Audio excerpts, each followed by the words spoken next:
Voilà, bonjour tout le monde. Alors, on est revenu ici pour une deuxième capsule avec Emma Cruzy. Bonjour Emma. Salut Nathalie, bonjour à tous. Tu vas bien? Très bien, merci, je suis très heureuse d'être avec toi. Oui, ben écoute, plaisir partagé.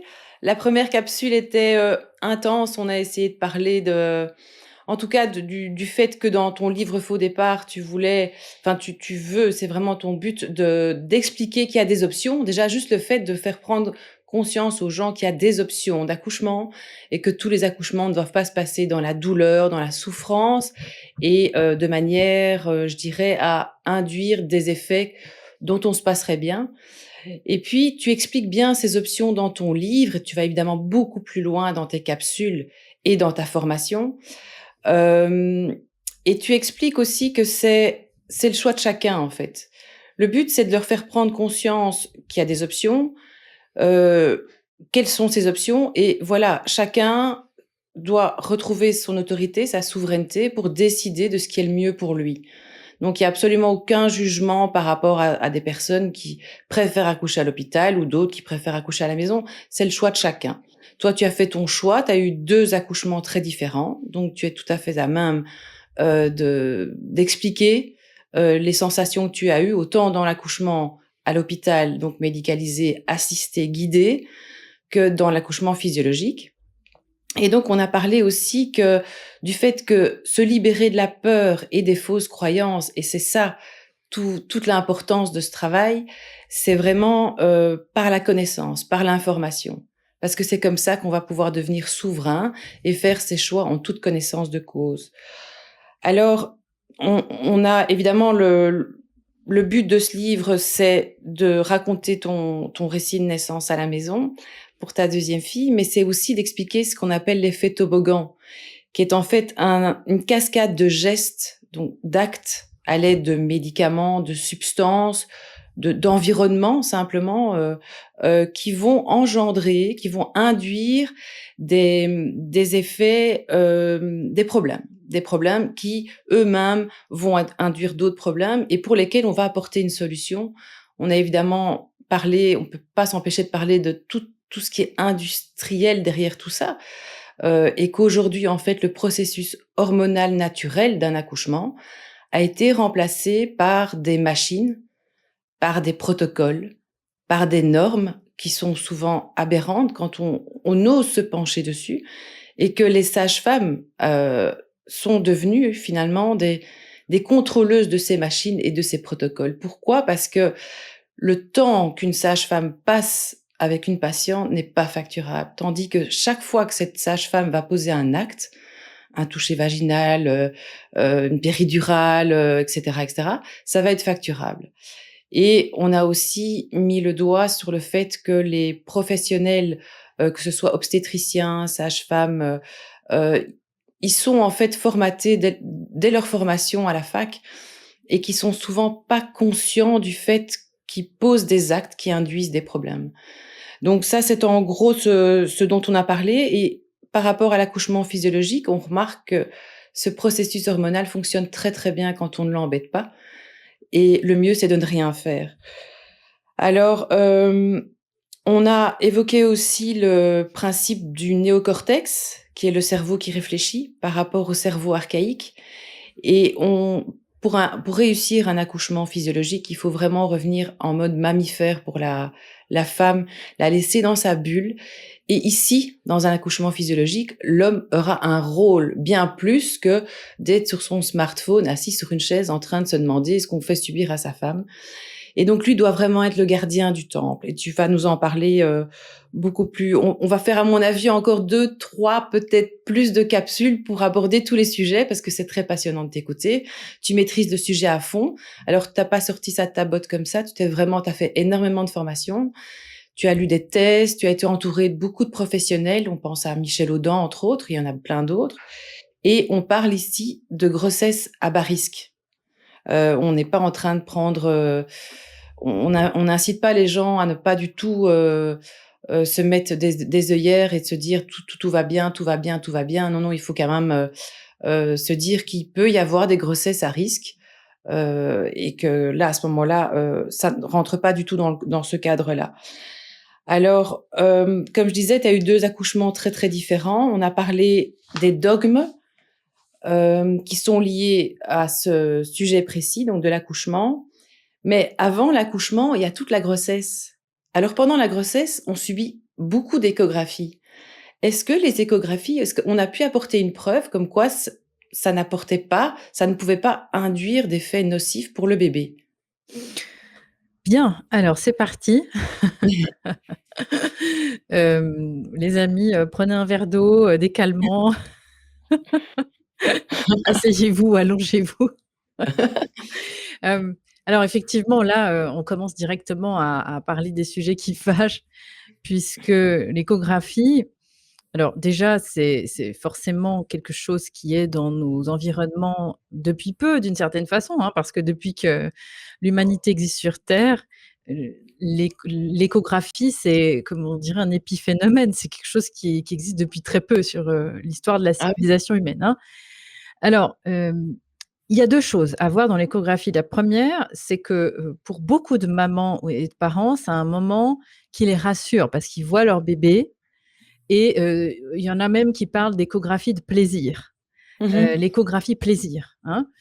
Je fais mes recherches de mon côté et puis je suis des groupes de mamans, on fait des réunions virtuelles, parce que j'ai besoin de collecter des données, sur mes recherches, on va dire plus sociologiques, et c'est extraordinaire parce que j'apprends beaucoup de toutes ces différences et je passe mon temps à écouter justement ces mamans et je regarde beaucoup sur les forums ce qui se dit, et donc effectivement, il y a, on va dire, d'un côté l'échographie de plaisir où les femmes et les couples donc vont voir leur bébé comme une petite visite et ça leur permet certaines fois aussi à imaginer ce bébé, parce qu'il faut quand même rappeler que dans notre génération, l'enfant, il est dans la plupart du temps désiré et souvent très attendu, parce que comme on maîtrise d'une certaine façon le fait de ne pas avoir des enfants avec la contraception, Mmh. on pense à tort qu'on peut maîtriser quand ils viennent, et la plupart des gens se rendent compte qu'un enfant, c'est un peu plus compliqué que ça, hein. Même si au départ, on va dire que c'est simple de faire un enfant, il y a aussi toute cette attente qu'il y avait peut-être pas dans une autre, époque. Donc l'échographie vient un petit peu comme la cerise sur le gâteau. Et puis après, il y a aussi, tout un autre phénomène, évidemment qui est là dans le sujet qui fâche, c'est l'échographie qui est là pour, on va dire déceler les problèmes. Et puis il y a des échographies qui sont faites, pour le 2e trimestre, qu'on appelle les échographies morphologiques, et c'est Mmh. là où, pour les parents, c'est peut-être un moment de plaisir, et pour les professionnels, c'est un moment un peu crucial pour eux, parce que c'est là qu'ils vont regarder si les ventricules, sont bien faits au niveau du cœur, s'il y a bien les hémisphères dans le cerveau, s'il y a, pourquoi pas, des reins, on le voit pas toujours. Je rappelle d'ailleurs qu'il y a plein de gens dans la rue qu'on croise qui n'ont qu'un seul rein, qu'ils ne savent même pas, hein, parce qu'on peut pas toujours voir à l'échographie ça, et tout va très bien dans le meilleur des mondes, hein.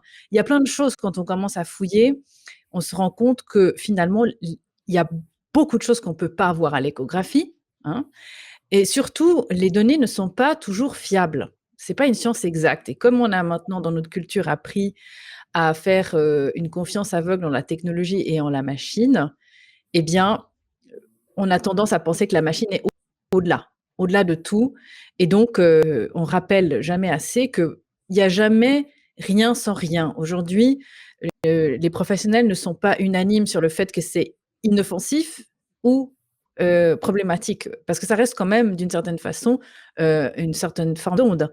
Donc évidemment que si on en fait 2 ou 3 pendant sa grossesse, bon, c'est une chose. Mais après, si on commence à en faire, toutes les 2 ou 3 semaines parce qu'on suspecte ceci ou cela, c'est un problème.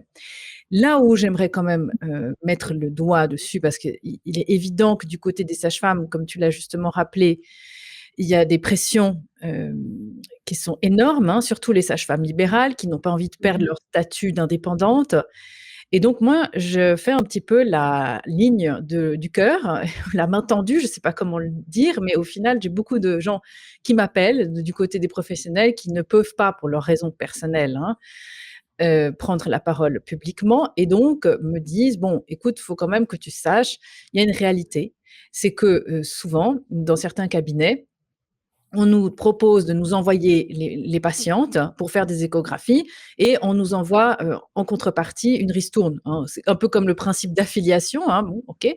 On peut se dire pourquoi pas, hein, finalement, chacun essaie de se gagner quelques roupies par-ci par-là. Ça changera pas du discours habituel, hein, où on utilise le corps des gens depuis longtemps pour surfer Ouais. sur la peur, parce qu'évidemment, si on n'a pas la peur, on ne va pas, parce qu'à un moment donné, faire des échographies plaisir, ça va un moment, mais les couples qui sont les plus rentables, on va dire, pour l'industrie, sont ceux qui ont peur, hein. C'est logique, c'est hyper logique. Ce que je dis, j'invente rien.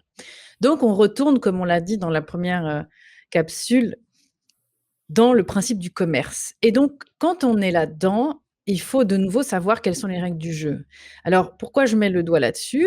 Eh bien, parce qu'il y a des professionnels, et ça, c'est un secret de polichinelle, dans justement les coulisses des grossesses et des suivis de grossesse, hein. Donc, je ne parle pas du côté des parents, mais du côté de ceux qui sont les accompagnants, que s'il n'est pas rare qu'on dise à des parents: «Ah, il y a peut-être une suspicion de malformation du pied de votre bébé. On se donne rendez-vous, dans 3-4 semaines, puis on refait une échographie». Alors, bon, OK, le professionnel, lui, à la limite, ça va pas lui changer sa vie, sauf que la maman, pendant, les 3-4 semaines, elle va se mettre la rate au courbouillon, elle va se stresser, pour rien, elle va regarder tout ce qu'elle peut sur internet, elle va voir les pires horreurs. Mmh. Moi, on m'a fait le coup, hein, pour ma deuxième grossesse en me disant: «Oui, il y a peut-être un pied en varus». Alors évidemment, quand on sait pas, qu'est-ce que c'est ce mot déjà? Et puis tout le monde a entendu parler des pieds beaux.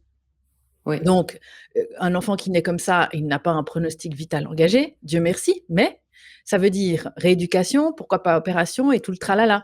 Et forcément, on se dit: «Mais mince alors, pauvre petit et puis comment on va gérer?» Alors on est déjà en train de penser à ça, alors qu'en fait, le bébé allait très bien. C'est juste qu'à un moment donné, un enfant, dans l'utérus, au bout d'un moment, il a moins de place et donc c'est normal qu'il commence à avoir, pourquoi pas un pied un peu comme ça ou une main un peu comme ça. Bon, alors de nouveau, c'est une question de bon sens. Je pense que quand on a affaire à quelque chose qui va à outrance, il faut toujours se méfier parce que c'est pas du tout le souci de beaucoup de professionnels de savoir si ça peut poser un problème, l'échographie, au niveau des ondes pour le bébé. J'ai envie de dire encore là, c'est le premier sujet. Mais l'autre sujet qui peut arriver aussi, c'est qu'à cause de certaines données échographiques en fin de grossesse, on va se dire: «Ah ben madame, maintenant il faut déclencher l'accouchement». Ça, c'est vraiment on va dire avec ce moyen-là, hein, c'est souvent avec le moyen de l'échographie qu'on va dire: «Vous voyez, l'échographie n'est pas normale, donc il va falloir déclencher parce que maintenant, votre corps devient dangereux pour le bébé». Et ça, Ouais. c'est, sans ça, on n'a pas le levier du déclenchement pour dire: «Bah, il faudrait peut-être commencer à avoir peur maintenant». Et puis, ce que je dis dans mon livre, eh bien, c'est que je cite un certain nombre de professionnels, dont une femme québécoise qui disait: «Il ne faut jamais, selon moi», donc je la cite, «faire d'échographie du troisième trimestre parce que nous n'en avons jamais vu une de normale». Parce qu'il Normal. y a toujours un truc à dire. Il y aura toujours un petit truc à dire, Et oui. hein. Donc de nouveau, gestion de risque, pourquoi pas, mais à un moment donné, tu as bien fait de le rappeler, les grossesses à bas risque, eh bien, c'est la majorité d'entre nous. Et donc, à force d'inverser les tendances dans nos perceptions de la réalité, eh bien, on pense qu'en fait, on est toutes des malades qui s'ignorent étant enceintes, qu'on a déjà beaucoup de chance d'être enceinte, mais alors, il faut surtout faire très attention. Sauf que ce qu'on oublie, c'est que quand on sort de ce parcours vita de la grossesse, donc entre le test de grossesse positif et l'accouchement, qu'on aille faire 50 000 échographies ou qu'on n'en fasse aucune, au final, ça va pas changer grand-chose. Le bébé, on pourra pas faire grand-chose, hein. Soit il est bien formé, soit il ne l'est pas. Et après, on va dire: «Oui, mais on peut éventuellement», alors bon, je parle pas des cas de trisomie, ça c'est encore un autre débat, un autre Oui. sujet, ça a bien plaire des parents, notamment pour la 21 parce qu'il y a aussi la 13, la 18, bon ça c'est encore d'autres trisomies qui posent des problèmes, le bébé n'est pas viable. Donc je vais pas parler d'interruption médicale de grossesse, dans cette question-là, mais disons que finalement, je crois que quand on a compris ça et intégré le fait que de toute façon, on pourrait pas faire grand-chose puisque tout est joué pratiquement dans les premières semaines, eh bien, finalement, déjà, ça remet un peu les pendules à l'heure. Mais je vais finir sur une considération que j'ai dite récemment dans une vidéo suite à un article sur BFM, où le chef de la maternité de l'hôpital Necker de Paris s'est permis de dire que les femmes qui accouchaient physiologiquement chez elles étaient comparables à des femmes qui accouchaient dans le foin. Il se trouve que ce monsieur est très connu parce qu'il opère in utero. Et donc, c'est très bien. Heureusement qu'on a la technologie, et heureusement qu'on a les chirurgiens pour un certain nombre de problèmes. Moi, où ça peut commencer à me poser problème, c'est quand ces mêmes personnes cofondent, co-créent des entreprises qui diagnostiquent les malformations avant la naissance de l'enfant. Parce que forcément, moi qui ai un œil commercial, hein, je vais me dire, mais finalement, si moi j'opère, si mon gagne-pain, si ce qui me fait gagner ma vie, parce qu'à aucun moment ces gens-là sont bénévoles, hein. Là, on Non. n'est pas pour la Croix-Rouge, là, hein. Et Mmh. encore, on ne parlera pas de la Croix-Rouge aujourd'hui. Mais c'est pas, voilà, c'est pas la SPA, quoi, hein, c'est pas le bénévole du coin qui va sortir les chiens gratuitement. Ce sont des gens qui gagnent leur vie comme ça et grassement. Et Très grassement. bien. Alors si maintenant moi je gagne ma vie grassement en opérant, des bébés in utero, donc encore dans le ventre de maman, finalement, est-ce que est-ce que je vais gagner plus si j'ai plus de mal-formés ou pas? Je pense qu'il y a pas besoin d'avoir fait bac+10 pour répondre à cette question. On en revient toujours au conflit d'intérêts, hein. Ça ne veut pas dire que cette personne est Non, mal intentionnée. Ça veut juste dire qu'il y a un moment donné, soyons vigilants dans les vigilant. diagnostics. Parce que si moi, on me dit, la personne qui me dit: J'ai l'impression que votre bébé, grâce à ma technologie», parce que là, je ne vais pas aller peut-être trop en détail puisque ce n'est pas ta question, mais ce sont des sociétés, en tout cas celle-ci, qui est cofondée par ce monsieur, qui utilise l'intelligence artificielle pour faire ces diagnostics, hein. Donc, on va mettre mon destin et celui du bébé dans les mains de l'intelligence artificielle, des algorithmes donc, pour définir si mon bébé a X chances sur 100, ou en tout cas un potentiel de risque d'avoir une malformation. Suite à ça, on va me dire: «Que voulez-vous faire madame?» Franchement, une fois qu'on t'a bien fait peur, qu'on t'a bien mis le nez dans le caca, et encore une fois, sans preuve formelle, hein, on va te proposer forcément l'opération. Et là, on est clairement dépendant, hein. Alors là, non seulement on est dépendant, mais en plus on ne joue pas à armes égales. Non. Ça n'est absolument pas à armes égales. Et donc, moi, je suis très curieuse d'observer, d'ici les 10 prochaines années, quand, on va avoir assez de données sur, les diagnostics anténataux, donc avant la naissance de cette entreprise-là, je suis très curieuse de voir quelles vont être les quantités, hein, l'augmentation de dépistage faites, comment ils vont communiquer là-dessus parce qu'évidemment, ils vont se gratifier de dire: «Grâce à nous, nous avons pu détecter encore plus de malformations et les traiter avant», hein, parce que maintenant, on est dans une société où faire vite, il y a toujours des urgences, hein, peu importe le sujet dont on parle.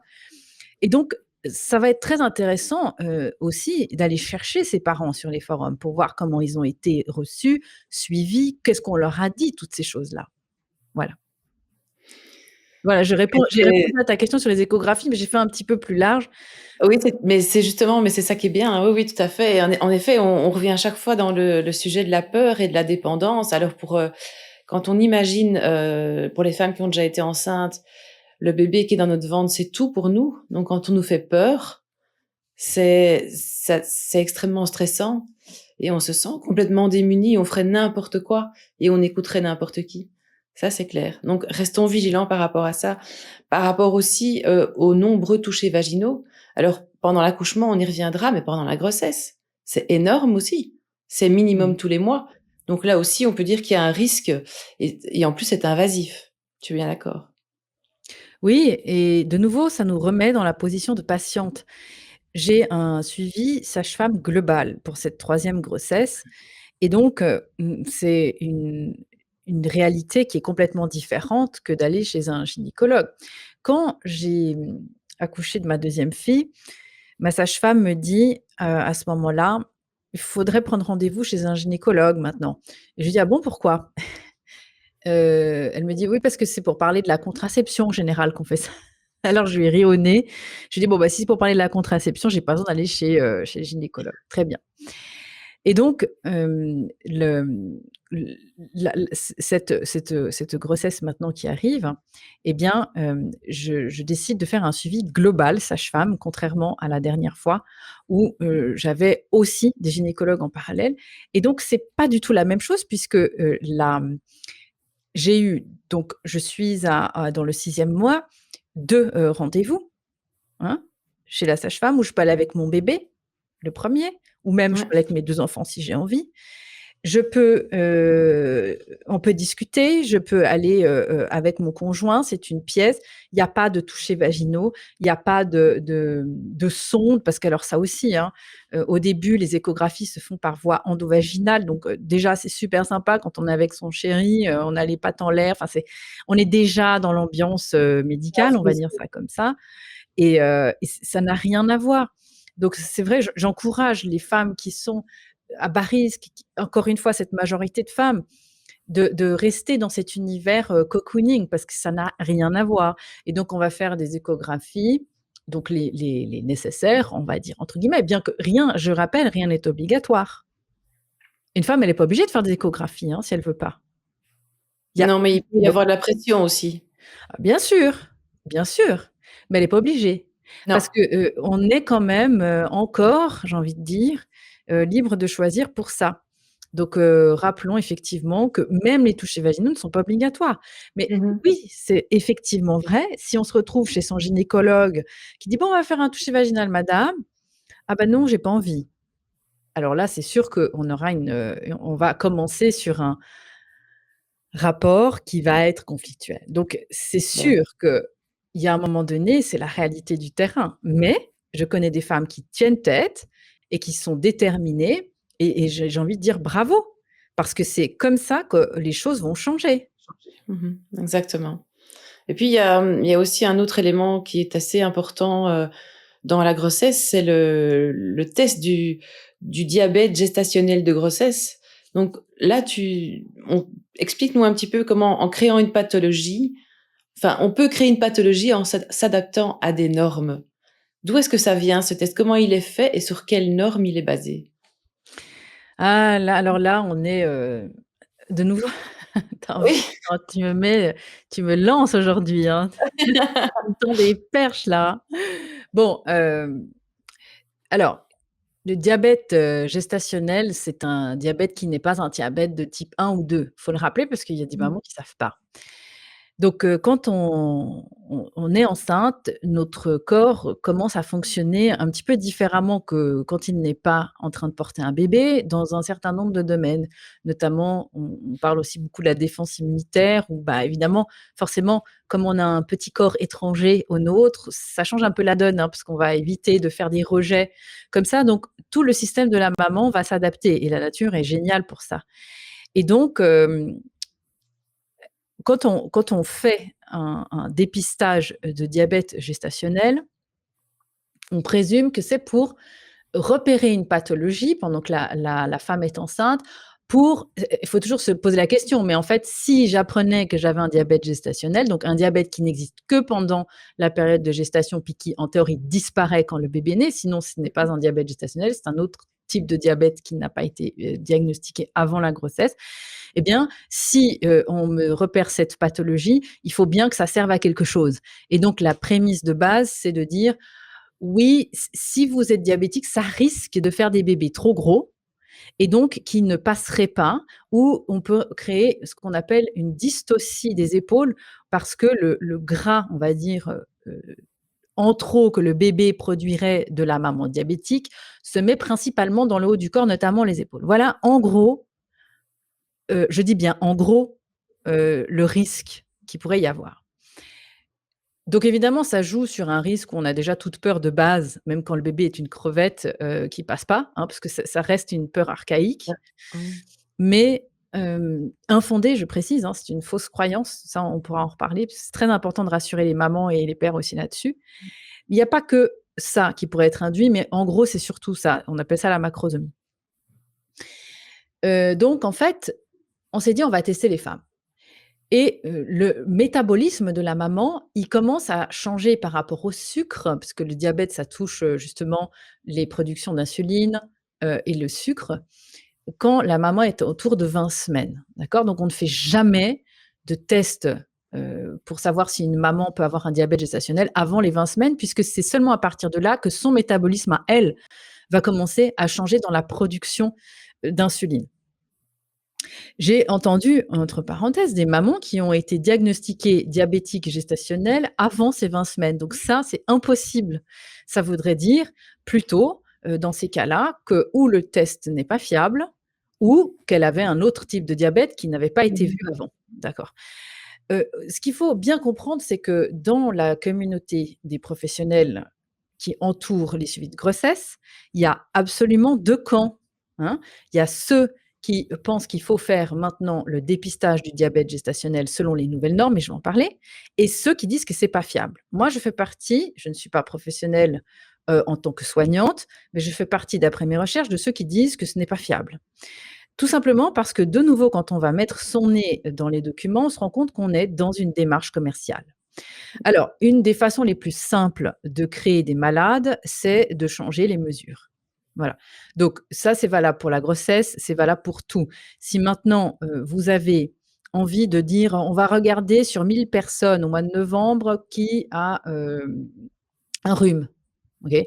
Eh bien, il suffit de changer les critères, qui vont dire que vous avez un rhume, pour que vous vous retrouviez avec beaucoup plus de personnes enrhumées.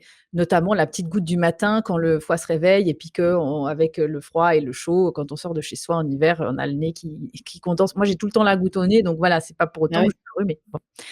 Voilà, il suffirait qu'on change ces critères pour que, on se retrouve, mis dans la case des enrhumés.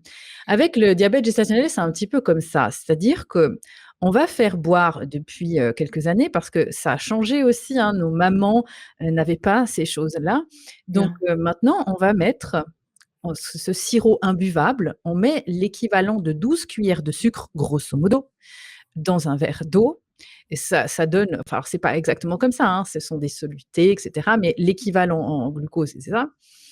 La maman va venir à jeun le matin, on va lui faire une prise de sang avant ça, et puis on va regarder son taux de sucre. Ensuite, on lui fait boire cette horreur, on va faire une prise de sang juste après, puis ensuite on va attendre 2 heures, puis on va refaire une prise de sang, et selon, ce test, on va dire: «Bon, bah, on va regarder votre taux de sucre, comment il est géré par votre corps». Alors déjà, de nouveau, une question de bon sens, on va se dire: «Mais attends, c'est énorme». Donc en fait, on veut éviter que je produise trop de sucre, on me fait bouffer, l'équivalent de 12 cuillères de sucre, et puis on va regarder un phénomène qui n'est absolument pas naturel, et on attend de moi que je réagisse bien. Ce qu'il faut aussi comprendre, c'est que le corps de la mère, justement, la nature fait qu'il a justement une résistance au sucre différente à partir de ces 20 semaines. Donc il est normal, pourquoi? Le glucose, c'est ce qui fournit l'énergie à notre cerveau. Notre bébé a besoin de glucose, hein.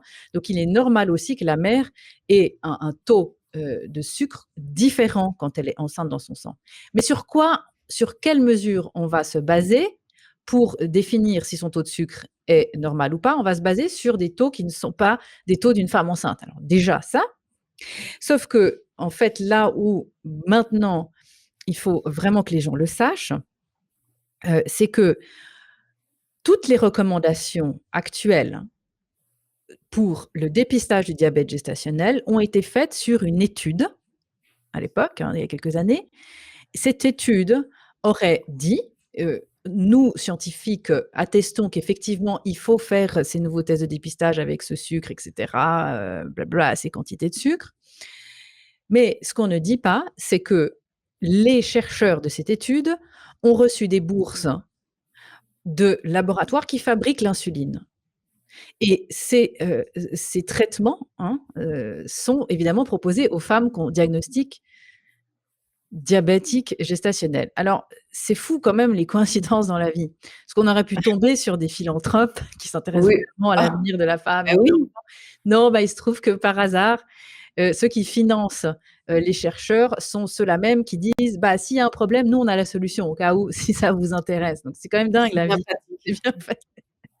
Donc voilà, j'ai voilà, j'ai répondu assez Oui, vaste, hein, oui. qu'on comprenne quand C'est même, que ce soit pas trop c'est ça que je ennuyant. voulais que tu tu rappelles en effet. Et au niveau de la grossesse, encore un dernier point où j'ai envie de revenir dessus, c'est quand même les cours de préparation à la naissance. Ce qui frappe dans ces cours, c'est qu'on nous prépare en fait à un accouchement médicalisé en quelque sorte, sans nous le dire, mais surtout on nous apprend à pousser. Alors on en a déjà un petit peu parlé, on va en reparler par après plus en détail, mais on nous apprend vraiment à faire une poussée induite et on nous parle pas de la poussée réflexe. Mmh. Alors, on peut pas en parler, si on connaît pas déjà. Parce qu'il faut quand même rappeler qu'il y a beaucoup de malheureusement de personnes qui sont dans des postes de profs, dans les cours, qui ne savent même pas ce que c'est, hein. Mmh. Parce que pour savoir ce que c'est, il faut déjà qu'on nous l'apprenne. Est-ce qu'on nous apprend ça, sur les bancs d'études? Ça, c'est encore à voir, hein. Et puis, il faut aussi l'avoir vu de ses propres yeux. Pour voir une poussée réflexe en tant que soignant, quand on fait son stage, par exemple, on est là dans une salle d'accouchement, il faut que la maman, elle soit libre. Il faut qu'elle soit libre, il faut qu'elle ne soit pas, perturbée par une péridurale, par exemple, parce que ça va bloquer ce réflexe. Donc quand on sait que, pratiquement 9 femmes sur 10 ont une péridurale, ça limite déjà les probabilités de tomber sur une femme qui va avoir une poussée réflexe. Comme son nom l'indique, c'est un réflexe. Donc si on vient trafiquer, dans le corps, on va perdre ce réflexe. Donc forcément qu'on on perd cette tradition orale ou ce savoir à transmettre. Et puis, oui, cette poussée induite, elle est quasiment nécessaire. On appelle ça la poussée dirigée. Elle est nécessaire, à partir du moment où on met les femmes sur le dos et qu'elles ne sentent plus rien parce qu'elles sont anesthésiées. Eh bien, si on veut que le bébé sorte, il y a un moment donné, il va falloir que quelque chose se passe au-delà de la contraction parce que comme elle n'a plus la gravité, puisqu'elle est à l'horizontale, il y a des bébés qui sortent tout seuls, mais ça reste quand même à un moment donné logique de se dire qu'il va quand même falloir aider, Oui. hein, et que si le réflexe ne se fait pas, il va falloir pousser différemment et c'est cette poussée-là qui est la fameuse, on inspire, on bloque et puis on pousse tout ce qu'on peut, qui fait qu'on devient comme ça rouge, il y a les yeux qui sortent et d'ailleurs c'est pour ça que quand les femmes font de l'hypertension, c'est dangereux toutes ces choses-là. Mmh. Bon, bah, c'est très efficace, hein, mais il y a pas que le bébé qui descend. Comme on le dit, il y a les organes, il y a le périnée qui prend un coup, dingue et puis voilà, puis après, comme on le disait la dernière fois, on fait de rééducation du périnée parce que forcément avec toutes ces choses-là, entre la position sur le dos, ça c'est une catastrophe, hein, dans le monde de la naissance, la poussée dirigée et puis, pourquoi pas des épisiotomies et cetera, des instruments, on massacre le périnée et Donc en fait, voilà.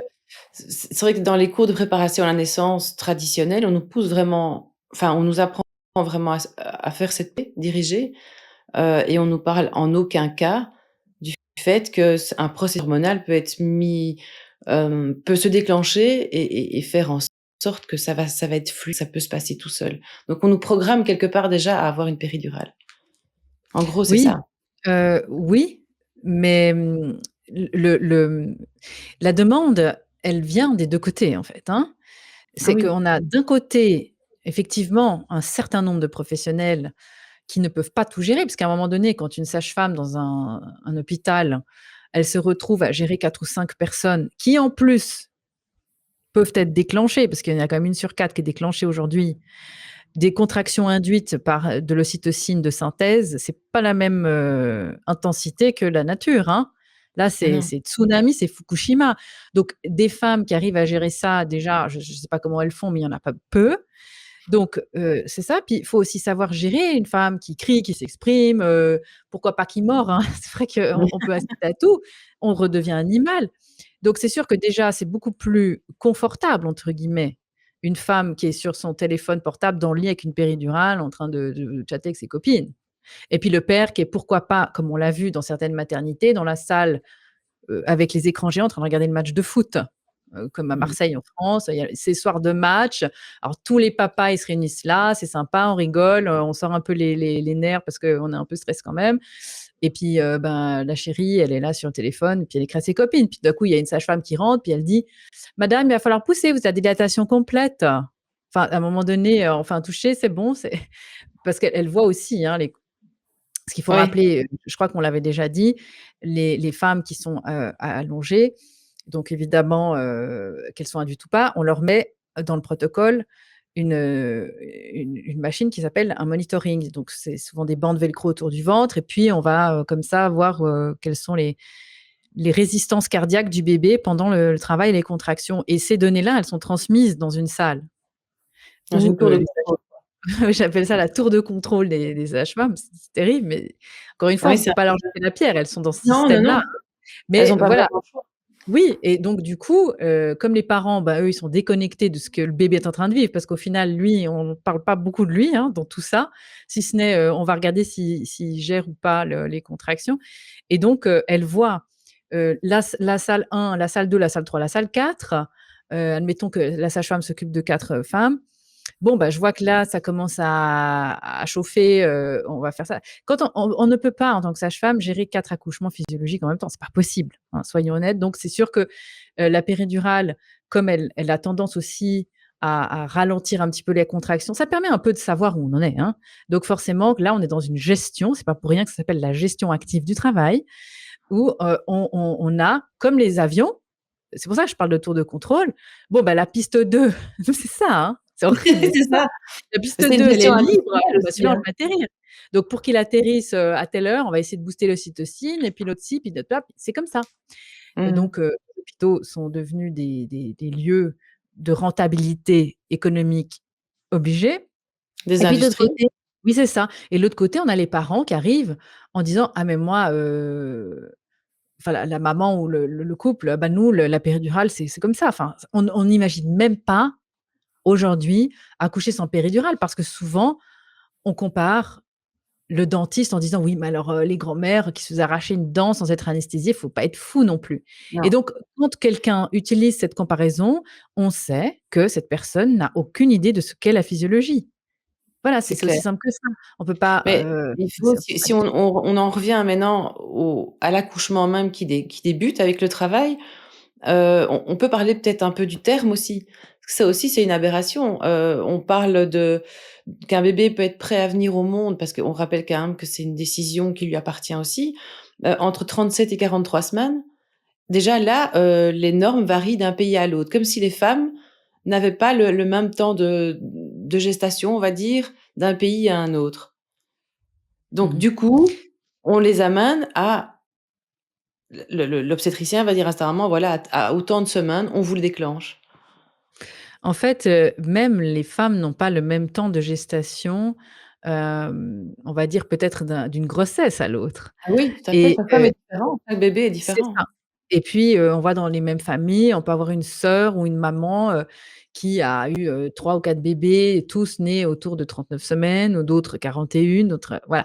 En fait, c'est pour ça que quand on parlait de l'échographie tout à l'heure, faut se méfier des données médicales sans signe clinique clair, parce que c'est ça le problème, c'est qu'on se base sur une machine qui va dire: «Oh là là, il y a plus assez de liquide amniotique. Oh là là, le bébé va être trop gros». Souvent d'ailleurs, on dit aux femmes: «Il faut déclencher parce que le bébé risque d'être trop gros», alors qu'en réalité, un des fléaux numéro un des problèmes dans les naissances, c'est le sous-poids à la naissance. C'est pas le Mmh. gros poids, hein, c'est le sous-poids. Donc c'est des bébés qui font moins de 2,5 kg, pourquoi pas, mais en fait, le déclenchement, il vient, de nouveau d'un glissement, ça se fait petit à petit tout ça, ça se fait pas du jour au lendemain, ou parce qu'on considère qu'à partir de 37 semaines d'aménorrhée, le bébé n'est plus prématuré, on va se dire: «Bon, bah, ça sert à rien qu'il reste dans le ventre de sa mère dans ce cas». Maintenant on l'assume en fait. C'est-à-dire ce qui Ah était oui, pas trop assumé avant, on va dire: «Bon, bah, puisqu'il est viable, puisqu'il est plus considéré comme préma, autant le sortir». Parce que si le bébé de nouveau, si l'enfant sort, si on le fait sortir plutôt, hein, à partir de 37 semaines, peu importe la raison on va donner, parce qu'à un moment donné, il faut bien que les parents, on les incite à faire ça. Heu, c'est sûr qu'un bébé qui sort dans des conditions où on va aller le chercher à coups de gestes, à coups de chimie et cetera, il va rapporter beaucoup plus qu'un bébé qui décide de sortir tout seul et puis qui arrive comme ça, la fleur, comme ça dans la mâchoire, hein. C'est logique. Donc encore une fois, le propos n'est pas de diaboliser les praticiens et de dire que ce sont tous, des salopards, de commerciaux derrière leur bureau. C'est juste un système et donc quand on est dans un système, on se rend même plus compte de ce qu'on fait parce que le pire, c'est celui qui est persuadé qu'il y a une pathologie alors qu'il y en a pas. Celui qui est convaincu devient convaincant. Donc, c'est très complexe comme problème. Et donc, c'est pour ça que je continue de dire que pour moi, la solution, elle viendra du côté des parents. C'est les parents qu'il faut éduquer maintenant. C'est eux qui doivent se réapproprier la naissance, la grossesse aussi. Ce sont les familles maintenant qui doivent sortir des fausses croyances, de la dépendance à la blouse blanche qui a remplacé le curé de campagne, et de se dire, très bien, si on a vraiment un problème, eh bien, heureusement qu'on a ces personnes-là qui sont au départ censées être compétentes, probablement plus sur des plans de chirurgie, hein. Exactement. La césarienne, ça a énormément changé la donne dans les cas de sauvetage. Parce que je rappelle que l'histoire de la césarienne, c'était pas jojo au début. Mais une césarienne, il faut qu'elle soit nécessaire parce qu'on n'a rien trouvé d'autre. Pas que ça soit le résultat de ce qu'on a nous-mêmes causé parce qu'on a vu des problèmes alors qu'il y en avait pas et qu'on en a créé, soi-disant pour la sécurité du bébé. Ça, c'est le monde à l'envers. Donc effectivement, les déclenchements font partie des gros signaux. Attention, mais surtout attention! Parce que quand tu parlais de cours de préparation à la naissance, maintenant, il y a même un phénomène de mères, et de pères aussi, parce qu'on sait que les hommes sont rassurés par la technologie, qui ne les font même pas parce qu'ils se disent: «Non, mais de toute façon, nous, c'est césarienne de base». On vient à la culture brésilienne. 87 des femmes qui accouchent dans les cliniques privées au Brésil sont des accouchements par césarienne. Elles font confiance à leurs médecins. Il faut arrêter aussi de dire que c'est tout le temps le culte du corps. On sait qu'il y a cette tendance au Brésil, mais à un moment donné, c'est clair que quand on a, la copine, 2 copines, la sœur, la cousine et machin, que tout le monde a fait ça, puis les médecins qui continuent de dire que le corps n'est pas fait pour, accoucher, qu'elles sont trop étroites du bassin, que ça va être un carnage et puis que ça va tout déchirer partout. Parce qu'à un moment donné, les femmes, elles sont pétrifiées aussi. Hein, il y a un discours qui est hallucinant et je le sens arriver ici parce qu'encore hier, une femme, que je connais me dit: «Ah, j'ai une collègue de travail, qui est enceinte de 4 mois. Alors elle, c'est d'office, ça va être césarienne de convenance parce qu'elle a une peur bleue de l'accouchement. Elle a entendu trop d'horreurs». Donc voilà, et ces femmes ne savent pas qu'en fait, la césarienne, donc de convenance comme ça, c'est dangereux. Il faut savoir qu'il y a des sacrés risques, hein. C'est pas un truc anodin, et donc voilà, c'est vrai qu'à un moment donné, j'ai envie de dire, si on peut juste donner un conseil pour les cours de prépa à la naissance, si on veut en faire en présentiel, parce qu'il y a encore maintenant pas mal de choses sur internet effectivement qui existent, c'est de privilégier, à mon avis, des cours faits par des sages-femmes qui ont une très bonne notion de la physiologie et qui, pourquoi pas, sont plutôt des sages-femmes libérales. OK. Alors évidemment, ce qu'on peut peut-être rappeler aussi, c'est qu'un accouchement sécurisé dans le cadre de oui, de l'accouchement physiologique, ça paraît quand même être le plus sécurisé puisqu'il va mettre tout en branle un processus hormonal qui va justement éviter un certain nombre d'effets, secondaires, on va dire. Par contre, quand on va, dans le cadre des dogmes, l'accouchement, au plus il est rapide, au plus il est sécurisé. Hem, l'autre problème, c'est qu'on nous place d'office sur le dos dans les hôpitaux. Donc on appelle ça la position pourrie par rapport à la position instinctive qui permet d'optimiser l'ouverture du bassin. Et donc la position pourrie va automatiquement, comme tu l'as déjà bien expliqué, on est sur le dos. Donc il y a un problème au niveau de l'engagement du bébé et le col ne se dilate pas comme il devrait. Tu peux nous expliquer aussi le problème de la veine cave justement qui est compressée et qui pose un problème d'oxygénation du bébé? Mmh. C'est Julie Bonaparte qui parle de cette position pourrie dans nos émissions Faux Mmh. départ et c'est vraiment ça parce que quand on lui demandait, justement qu'est-ce qu'on peut enlever dans une salle d'accouchement? Parce que bon, ça fait quand même aussi, 30 ans qu'elle forme, des professionnels dans le milieu et donc elle a quand même une sacrée expérience de ce qui se passe et un jour on lui demande: «Qu'est-ce qu'on peut enlever dans la salle d'accouchement?» Elle dit: «Ben, le lit en fait, c'est la première chose à enlever si on veut que ça se passe bien». Parce que quand on voit un lit, on se met dedans, enfin c'est un peu comme ça, on est aussi programmé pour ça. Donc oui, effectivement, cette position pourrie, elle n'apporte, que des inconvénients, si ce n'est pour le professionnel qui, lui, a une belle vue sur ce qui se passe, comme on l'a rappelé Oui, dans le c'est premier plus épisode, confortable. oui, oui, oui, Ouais. à l'époque de Louis XIV, on a changé la donne, on s'est dit: «Bon, ben, on va faire comme ça, on veut voir les bébés naître», donc voilà. Donc finalement, quand on arrive en fin de grossesse, souvent notre gynécologue, et ça c'est vraiment quelque chose qu'il faut écouter pour le coup, nous dit, «Madame, évitez si possible de dormir sur le dos, parce que quand vous dormez sur le dos ou que vous passez beaucoup de temps sur le dos, votre bébé, comme il commence à peser un certain poids, il va appuyer sur un gros vaisseau qui s'appelle la veine cave, et cette veine cave, elle est responsable des échanges, entre la mère et son bébé. Donc surtout, on parle d'oxygène à la fin. Évidemment, pour que tout se passe bien, y compris pendant l'accouchement, il faut une oxygénation optimale. Ce qui pose aussi la question, entre parenthèses, des masques, hein, qui créent des hypoxies, et je rappelle que, dans certaines maternités, on continue de demander aux femmes de porter des masques quand elles accouchent, hein. Mmh. Extraordinaire aussi. C'est ce qu'on ouais.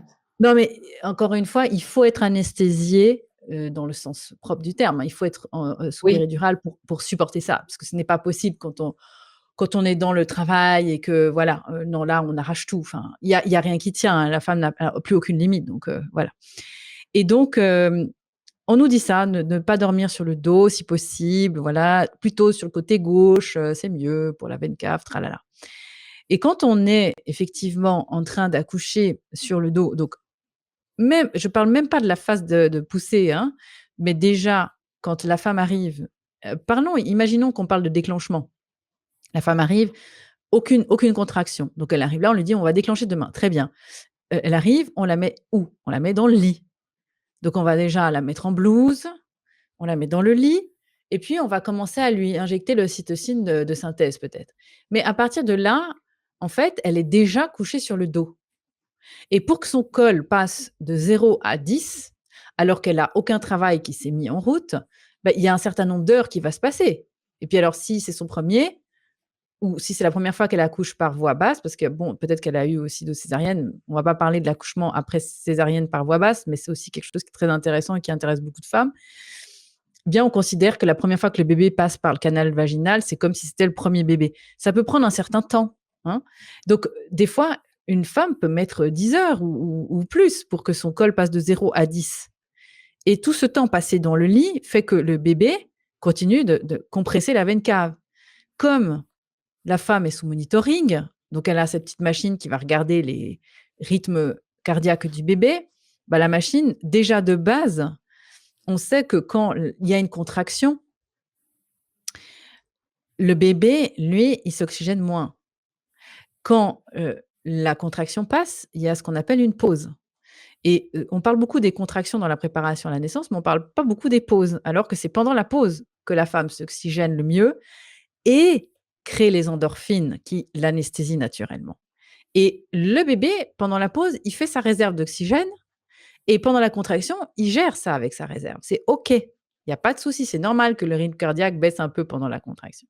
Sauf que, au bout d'un moment, si la mère, de façon artificielle, on la maintient sur le dos parce qu'elle a une péridurale, heu, je ne vois pas comment elle peut rester sur le dos si elle n'a pas de péridurale pendant très longtemps. Je parle de vraiment de 8 heures ou de plusieurs heures, hein. Parce que c'est pas en restant 1 heure sur le dos que ça peut créer des catastrophes. Mais à un moment donné, il faut quand même être conscient qu'on peut pas conseiller aux femmes de dormir sur le côté gauche pour éviter de compresser la veine cave en fin de grossesse, puis tout d'un coup de les flanquer en pleine contraction, même induite, donc violente, forte pour le bébé, puisque en général la mère ne sent plus rien puisqu'elle est anesthésiée, et puis que ce bébé en même temps il compresse, la veine cave qui est notamment responsable de cette oxygénation. Alors forcément qu'à un moment donné, on va se dire: «Oh là, il peut y avoir des détresses, fœtales», et puis c'est dans ces genres de cas-là qu'on se retrouve avec des césariennes d'urgence qui sont nommées des césariennes en code rouge, qui sont tout en bas de l'effet toboggan. C'est le dernier step, hein, avant la naissance, et donc là, on voit tout le monde courir dans tous les sens. Il faut que le bébé naisse en théorie en 20 minutes alors que ça n'existe jamais, hein. Bon, en général, c'est plus une demi heure, et donc voilà comment on peut créer des problèmes, et qu'on se dit: «Mais heureusement que j'étais à l'hôpital». Bah, je sais pas. Est-ce qu'on considère toujours, une fois qu'on sait ça, que heureusement qu'on est à l'hôpital? Peut-être pas, hein?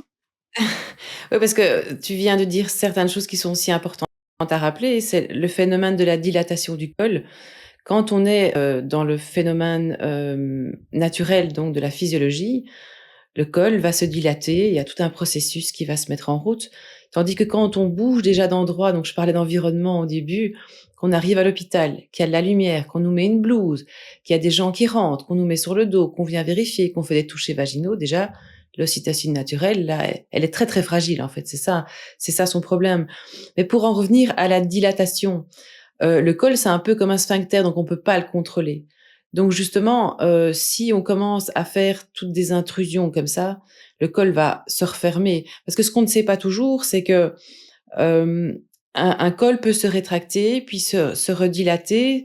On n'est pas toutes pareilles et ça va dépendre d'un certain nombre de choses. Mais ce que je voudrais que tu expliques aussi, c'est ce qui peut influencer donc la dilatation du col et parler évidemment des protocoles de Mann et de Dublin. Donc comme quoi on met 1 centimètre, on dilate de 1 centimètre par heure. Alors qu'en fait, ce qu'on nous explique pas non plus, c'est que les 4-5 derniers centimètres, on va dire, on peut dilater en 10 minutes, un quart d'heure. Ça, on nous le dit Mmh. pas non plus avant. Oui, tout à fait. On ne nous le dit pas parce que c'est pas ce qu'on apprend, de nouveau. On peut Mmh. pas apprendre, ou dire quelque chose à des parents si on a été formé avec le 1 centimètre par heure. Parce qu'effectivement, Emmanuel Friedman, qui a fait ses observations, donc là, on remonte, dans la première partie du XXe siècle. Lui et ça, je l'explique dans le livre, j'ai un podcast aussi là-dessus dans la prépa où effectivement, c'est une personne qui a fait des observations sur à peu près 500 femmes et donc lui, il regardait quand les femmes arrivaient dans les structures, en combien de temps le col se dilatait. Ah donc il faisait des touchés vaginaux évidemment pour vérifier ça et puis, donc 500 femmes, c'est rien, hein, sur des milliards de gens, maintenant. Mais bon, bref, ça a donné une espèce d'observation en disant: «Bon, on a remarqué qu'en moyenne, c'est à peu près ça». Donc évidemment, il y a des biais énormes parce que enfin, bon, moi, on va pas parler des biais, là-dedans, mais bon, on comprend bien que c'est absolument pas fiable pour en faire une norme. Donc c'est devenu une norme et tu parlais du protocole, de Dublin. En fait, Dublin, c'est venu après, Mmh. Friedman, c'était, au tout début des années 70. On a un médecin qui s'appelait, O'Driscoll qui a utilisé les courbes de Friedman donc, pour en déduire que l'accouchement devait se passer selon un certain timing, un rythme et c'est à partir de là qu'on a considéré qu'il fallait que tout soit, de façon, activement géré, donc la gestion active du travail et donc pour gérer un travail en partant toujours de l'hypothèse que plus ça va vite, plus c'est sécure, parce que quand ça traîne, ça devient dangereux, eh bien, on a dit: «Il faut que le col se dilate de 1 centimètre par heure». On a on avait, au début, on considérait qu'un accouchement pouvait durer 36 heures et que c'était pas pathologique et puis à partir de ce moment-là, on a réduit à 24 heures, puis à 12 heures, puis à 8 heures, en 2004. Donc en fait, les normes de nouveau ont changé et donc on s'est dit: «Il faut que le col» parce que c'est vraiment cette première partie de l'accouchement, parce que l'accouchement c'est en gros en 3 phases, mais c'est surtout cette grande partie de la femme qui s'ouvre, qui nécessite, évidemment l'ocytocine dont tu parlais. Le bébé appuie grâce aux contractions avec sa tête, sur le col de la maman et c'est ça qui fait que le col s'ouvre. Évidemment qu'il faut une production d'ocytocine, pas pour que le col s'ouvre, c'est pas l'ocytocine qui fait que le col s'ouvre, l'ocytocine, elle fait que les contractions sont efficaces. C'est toute une petite mécanique très, très bien huilée et tout est prévu. Maintenant, si on commence à venir, faire ce que Michel Audin, puisque tu le citais tout à l'heure et je lui rends encore hommage, si on crée, l'inhibition néocorticale, puisqu'on parlait tout à l'heure du néocortex, tu l'as rappelé, comme on l'a dit dans le premier épisode, ce nouveau, cerveau préfrontal qui lui analyse, qui lui nous différencie des autres mammifères, lui n'a rien à faire dans un accouchement, si ce n'est foutre la pagaille. Donc forcément qu'on veut qu'il dorme lui. Alors si maintenant il se réveille, eh bien on arrive dans l'inhibition néocorticale et pour arriver dans cette inhibition néocorticale, on a la voie royale avec, tout ce qui est stimuli. Madame, quel est votre numéro de sécurité sociale? Madame, on met, les néons sur vos têtes, il fait froid, c'est normal, on est dans des zones stériles. On vient vous triturer le vagin toutes les 2 secondes pour voir où vous en êtes parce que ça rassure les professionnels. De nouveau, c'est absolument pas pour la maman et donc, le pire dans tout ça, c'est que quand une femme ne sait pas, elle arrive à l'hôpital et que parce qu'elle n'est plus dans sa bulle, elle est déjà, ou elle peut même être chez elle, mais disons qu'elle elle a encore cette peur parce qu'elle est encore dans une zone de flou, elle n'a pas encore bien compris tout ce qui se passe dans son corps. Eh bien, si on lui fait un toucher vaginal et qu'on lui dit, bah, vous êtes à 4, selon comment elle a perçu ce qu'elle a fait comme travail jusqu'à maintenant, ça peut complètement la décourager parce que on va lui dire, oui, bah, si vous voulez arriver à 10, il y en a encore pour 6 heures parce que pour faire les 6 centimètres restants à 1 par heure, et la majorité des femmes craquent en disant: «Non, non, mais c'est pas possible, faites-moi la péridurale». Ouais, voilà, Donc exactement. donc voilà, alors qu'en fait, il y a un moment où ça s'accélère. C'est absolument pas linéaire dans la plupart des cas. Quand, encore une fois, on touche pas à la nature, il y a un moment où ça s'accélère, hein. C'est exponentiel et là, il peut y avoir effectivement des femmes qui passent de 5 à 10 en 10 minutes, ou des femmes à qui on fait un toucher vaginal, on leur dit: «Vous êtes à 6» et puis, 5 minutes après, elles poussent toutes seules. Là, il y a ce fameux réflexe qui arrive et on leur dit: «Ah mais faut pas pousser». Mais comment, enfin de toute façon la femme, ça pousse. Non mais il y a vraiment eu beaucoup de témoignages là-dessus, hein. On leur dit: faut pas pousser». Le bébé, il commence à descendre parce qu'on se dit: «C'est pas possible qu'il arrive déjà». Bah si. Et à l'inverse, on a des témoignages d'époque, notamment dans la partie de l'époque où les femmes accouchaient à la maison, avant ce mouvement massif vers les hôpitaux qui a été créé au début justement du XXe siècle avec toutes ces anesthésies. J'en parle aussi, le Mmh. fameux twilight sleep, hein, ça c'est un sujet extraordinaire. On a plein de grands-mères ou d'arrière-grand-mères qui ont accouché en étant complètement, shootées, hein. Ça personne ne le dit maintenant, mais c'était quand même une réalité. Et donc avant ce mouvement massif vers les hôpitaux, on a vu que il y a eu une tendance à voir les chirurgiens, les médecins qui arrivaient, chez les gens, pour venir, intervenir, pas forcément alors qu'on les appelait, et certaines femmes qui avaient quand même beaucoup de pudeur aussi dans la culture, eh bien, étaient dans la même dynamique que je disais dans le premier épisode où nous sommes des mammifères à ce moment-là, et ce qu'on perçoit, c'est pas un médecin qui arrive à la maison, c'est un tigre qui arrive pour nous attaquer. Et donc des femmes qui étaient en train vraiment d'avoir un travail très avancé, se sont retrouvées avec des contractions stoppées parce que l'ocytocine a fichu le camp, parce qu'elles ont une montée d'adrénaline. Donc, le néocortex s'est mis à faire son job, mais surtout le cerveau archaïque qui a balancé des doses massives d'adrénaline parce que là, on est en mode survie, hein, en tant qu'animal. Et donc, plus de contractions. Et certaines femmes, il y a eu des témoignages qui ont eu carrément 2 semaines à l'époque de pause entre le moment où elles avaient bien entamé un travail, plus rien pendant 15 jours. Parce qu'il n'y avait pas les ocytocines de synthèse à l'époque. Et donc, le travail avait repris 15 jours plus tard. Donc, on imagine quand même à quel point ça peut être fort, hein, dans la physiologie. Ça, faut pas minimiser ça. Et on pense aujourd'hui que parce qu'on a la technologie dans nos environnements, nous avons évolué. Nous n'avons absolument pas évolué sur un plan physiologique. Notre corps fonctionne toujours comme il fonctionnait il y a des centaines d'années, voire plus. Sauf qu'aujourd'hui, on pense que nous sommes plus intelligents grâce à la machine. Or, si aujourd'hui on n'a pas autant de catastrophes, bien qu'on les frôle, c'est qu'on a justement on va dire la technologie ou la chirurgie qui vient réparer des dégâts, mais qui, à mon sens, n'aurait jamais dû avoir lieu d'être dans un cadre où on respecte tout ça. On est vraiment surtout devenus dépendants, en fait, de ce système. Mmh. Comme tu dis très bien, même les professionnels ne sont pas toujours au courant qu'on a tout en nous pour que ça se passe bien au niveau de ce processus hormonal. Mmh. Et puis, il y a aussi une chose dont tu parles, dans ton livre, c'est une sage-femme, quand elle va accompagner un accouchement physiologique, elle va se fier à son ouïe. C'est un outil simple, gratuit, mais selon les sons que va émettre la femme qui est en travail, on va pouvoir évaluer, si elle est dans la première phase, la deuxième phase ou, les bruits changent, en fait. Oui, et absolument.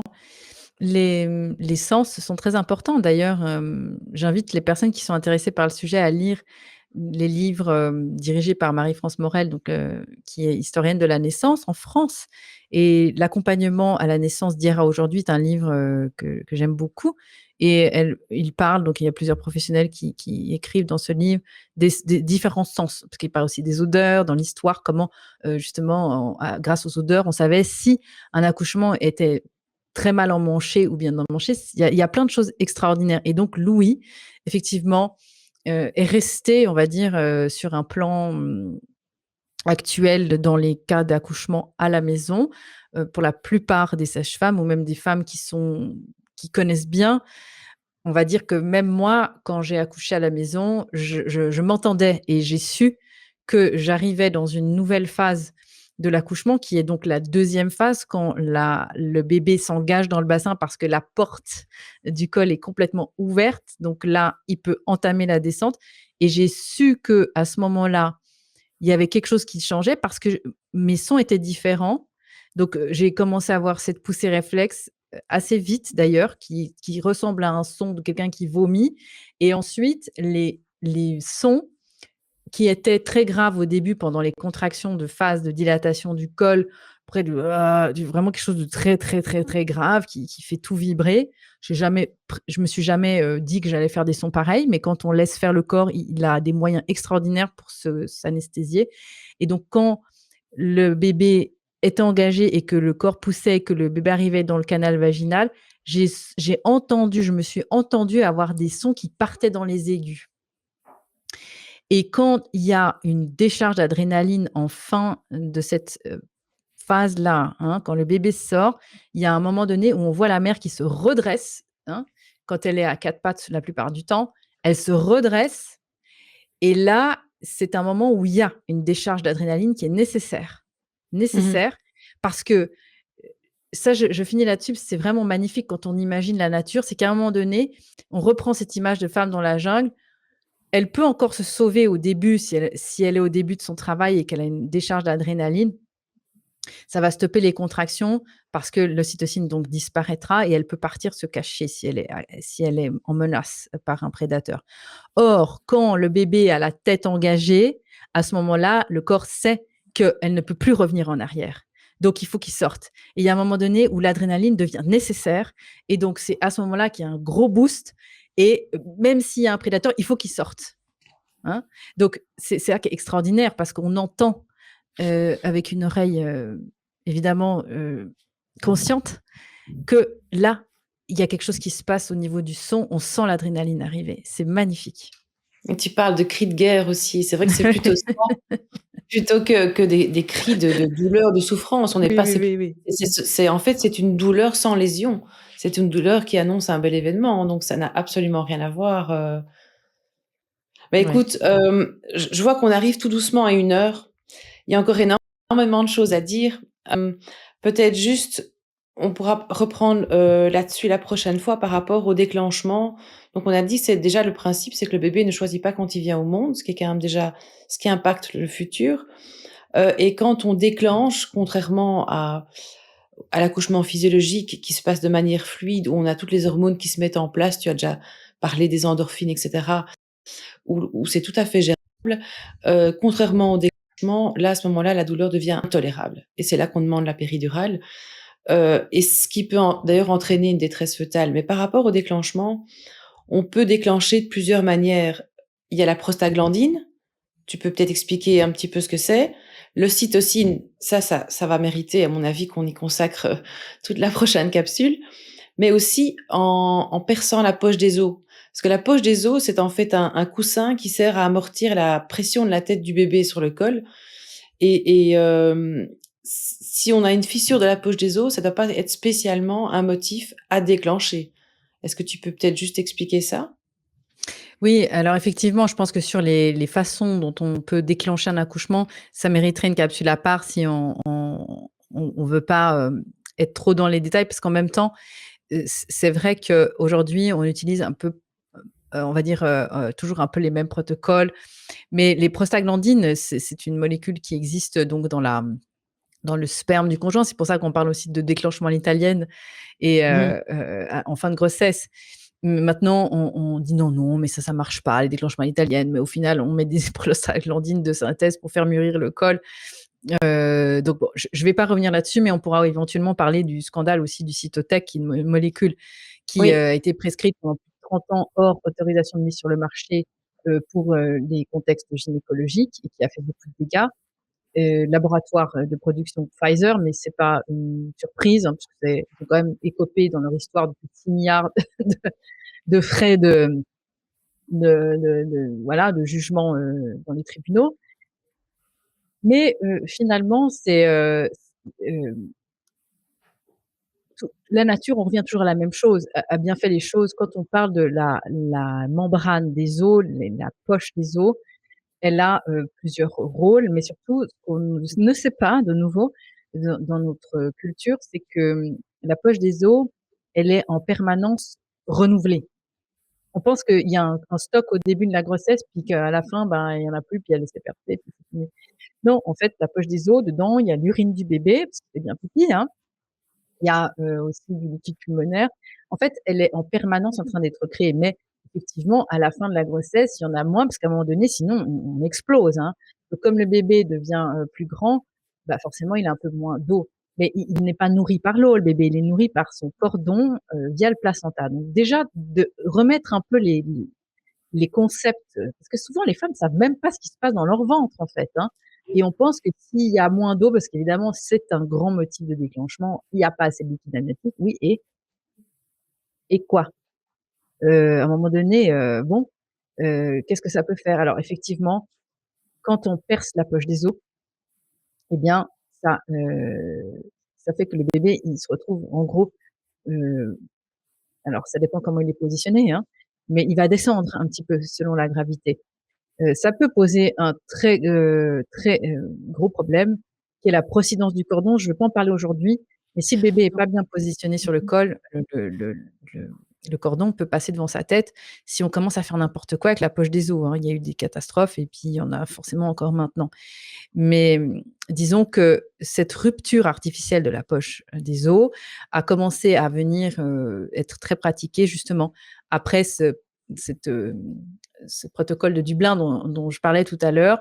Et ça faisait partie de toute une série de gestes médicaux qu'on a mis sur pied justement pour accélérer les choses. Et à partir du moment où on veut accélérer les choses, forcément, on doit rentrer dans une dynamique de surveillance accrue. Ce qui était d'ailleurs la première chose qui était indiquée dans ce protocole, c'est-à-dire qu'on disait, OK, on va déclencher les accouchements avec, pourquoi pas, des molécules chimiques, mais on va dire des choses mécaniques comme la rupture de la poche des os. Mais un des facteurs principaux, c'est d'avoir une surveillance humaine à côté. Et ça, c'était en 1972. Eh bien, figure-toi, mais je pense que je t'apprends rien, c'est que la première composante de ces recommandations qui a été dégagée, c'est le facteur humain, parce que c'est la première chose qu'on a enlevée, c'est l'humain à côté qui surveille tout ce qu'il faut. Et donc maintenant, les femmes sont seules, on fait un petit peu n'importe quoi et voilà. Mais effectivement, la poche des os maintenant, comme on fait des touchés vaginaux à tout bout de champ, eh bien, ça crée des risques d'infection. Donc, dès que la poche des os est rompue, on dit ah ben maintenant vous avez 24 heures pour accoucher, sinon on déclenche. Donc, Mmh. c'est un peu le serpent qui se mord la queue, parce que les femmes en fin de grossesse, il peut y avoir une fissure de la poche, elles perdent un peu de liquide, c'est la panique, parce qu'évidemment, dans notre inconscient collectif, on se dit, oh là là, c'est bon, je vais accoucher dans 2 heures. Puis une fois que tu rentres dans ce processus de protocole à l'hôpital, on ne te laisse plus sortir. Donc, poche fissurée, poche, bah, tant qu'à faire, pourquoi pas, on va la rompre. Puis après, c'est fini parce qu'on va te dire, il y a un risque d'infection. Alors que c'est absolument faux d'un point de vue scientifique. Des études l'ont démontré. Si on ne fait pas de toucher vaginaux, il n'y a aucun risque, même 3 ou 4 jours après, que la poche soit fissurée ou rompue, qu'il y ait des infections supplémentaires. Ce sont les données scientifiques hein, que je donne. Mais Oui, oui, tu voilà, c'est comme ça. tu peux peut-être la prochaine fois reparler de cette fameuse étude sur 5000 femmes là. C'est qu'il y a un mot de chose Mmh. que l'autre protocole par rapport à la poche des œufs, où on peut peut-être reprendre là-dessus sur le déclenchement, la manière de déclencher et peut-être insister sur les hormones qui sont indispensables à l'accouchement, les endorphines, l'ocytocine et surtout pas l'adrénaline, sauf à la fin en effet. Est-ce que tu as envie de rajouter quelque chose pour cette capsule, Non, je pense qu'on a fait déjà un sacré tour, hein. C'est vrai qu'à chaque fois, on se rend compte à quel point, il y a des choses à dire. Je voulais Oui. juste peut-être, finir sur, parce qu'on a parlé 2 fois de ce protocole de Dublin. Ce qu'il faut quand même juste se rappeler et savoir, c'est pourquoi on a fait ça. Alors au début, on s'est dit: «On va, en faisant ça, on va minimiser les problèmes». Parce qu'on va mettre sur place un protocole, on va régler le problème, on va régler les urgences, hein, les cas d'accouchement qui partent en urgence. Et donc, je rappelle ça parce que ça, c'est quand même énorme. Dans les premières années qui ont suivi la mise en place de ce protocole, le taux de césarienne est passé de 4% à 9%. Donc, on a Mmh. plus que doublé les taux de césarienne quand on a mis en place ça. Et ça, c'est un fait. Donc, encore une fois, il faut avoir une vision globale. Pourquoi on fait quelque chose? OK, très bien, faisons-le. Quels sont les résultats? Eh ben, c'est un échec. Voilà. Mais écoute, je crois que oui, c'était une belle conclusion. On reprendra en tout cas la prochaine fois par rapport à ce déclenchement, mais en tout cas, quoi qu'il en soit, ton livre, Faux départ explique bien, les options qui s'offrent à nous, aux femmes et aux hommes aussi, parce qu'ils font quand même partie ils sont quand même partie prenante de cet événement qui est quand même sacré, qu'on vit parfois qu'une seule fois dans sa vie ou même si on le vit 2-3 fois, c'est chaque fois un événement différent et un enfant différent et c'est sacré. Donc je crois que ça mérite vraiment le qu'on se donne l'autorisation de se poser des questions et qu'on se penche là-dessus. Et pour ça, ton livre est très bien fait parce que il donne un ensemble. Tu as vraiment été piocher les informations un peu partout et je trouve que c'est un très très beau départ, en tout cas pour s'intéresser à ce sujet-là et pas uniquement les femmes ou les futurs papas qui donc en devenir, mais les personnes qui ont depuis plusieurs années pour essayer de comprendre ce qui s'est passé, et essayer de se pardonner aussi, de se dire qu'en fait, on n'y pouvait rien. On nous a bien malgré nous emmenés dans une espèce de toboggan qui voilà, où ça s'est pas toujours bien dirigé et tant pis, c'est pas grave, mais au moins se pardonner et aller de l'avant. Et je rappelle que tu as un site qui s'appelle emmacruzy.com où on peut aller voir toutes les capsules vidéo qui sont vraiment croustillantes avec Julie et Malika et bien d'autres. Et ta formation qui est super importante. Je rappelle l'importance des podcasts. Je trouve qu'il faudrait même les conseiller de les écouter les yeux fermés parce qu'on est vraiment, ça rentre, c'est super puissant. Donc n'hésitez pas en tout cas à acheter le livre et la formation, à l'offrir en tout cas à quelqu'un qui serait intéressé.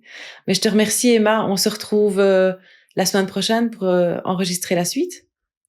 Bah oui, retrouvons-nous dans les prochaines, étapes de cette aventure. Moi, je trouve ça Ouais, passionnant. Donc, c'est sûr. j'encourage vraiment les personnes à partager ces vidéos autour Ouais, d'elles. c'est clair. Oser en parler et partager. Mmh. Merci Emma. Au revoir. Merci.